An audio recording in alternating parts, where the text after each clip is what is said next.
حضرت ابو بکر بن داسہ رضی اللہ تعالی عنہ آپ نے حضرت امام ابو داؤد رضی اللہ تعالیٰ عنہ سے روایت کرتے ہیں، وہ فرماتے ہیں کہ میں نے اللہ کے محبوب صلی اللہ علیہ وآلہ وسلم کی 5 لاکھ احادیث کو زبانی یاد کیا، پھر میں نے ان کا خلاصہ تیار کیا تو میرے پاس بطور خلاصہ حضور صلی اللہ علیہ وآلہ وسلم کے 4000 فرامین بطور خلاصہ تیار کیے۔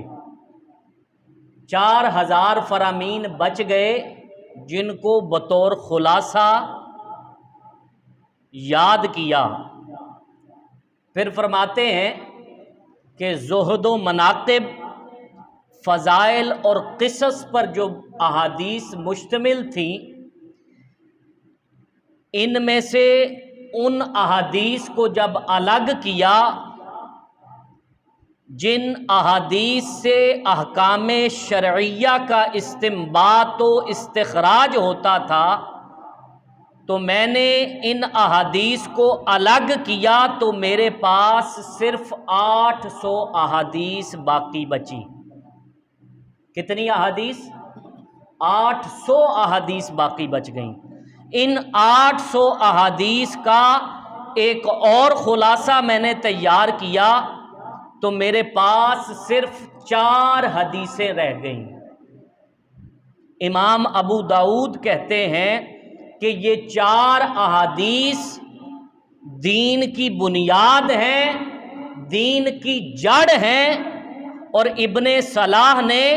ان احادیث کو مدار الاسلام لکھا ہے۔ یہ 4 احادیث کون سی ہیں؟ جو حضور صلی اللہ علیہ وآلہ وسلم کے فرامین کا خلاصہ ہیں، جوامع القلم سے ہیں، اور یہ وہ احادیث ہیں جو کلمات کے اعتبار سے تھوڑی ہیں، ان کے کلمات تھوڑے ہیں، کلمات تھوڑا رکھتی ہیں یہ احادیث، مگر اس کے مفاہیم و مطالب اور اس کی تشریح و توضیحات کرنے بیٹھیں